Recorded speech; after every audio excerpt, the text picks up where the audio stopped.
Anyone who flies has noticed the shrinking legroom. Colin Savage more than most. At 6'2", he was crammed into a seat for 10 hours on an Air Canada flight, and 2 days later, he was in hospital.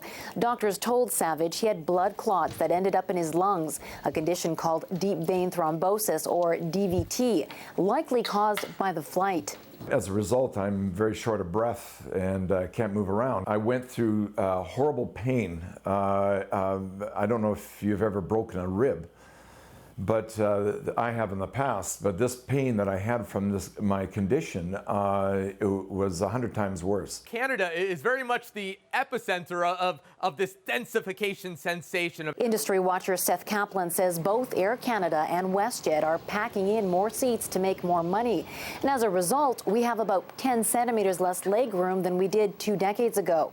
For airlines, it's very simple. This is economics. You know, they have one airplane with the same 2 pilots, the same 2 engines, burning about the same amount of fuel.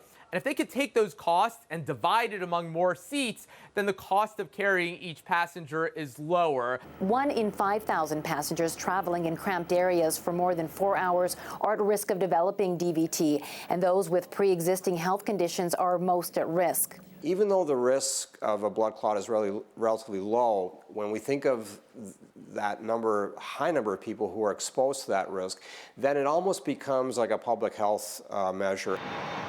We asked Canada's 2 major airlines about their responsibility to passengers. For its part, Air Canada says the risk of deep vein thrombosis is more about the passengers' pre-existing conditions than the mode of transportation.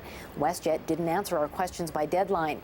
In the meantime, passenger advocates are calling on Ottawa to mandate minimum space requirements. Rosa Marcatelli, CBC News, Calgary.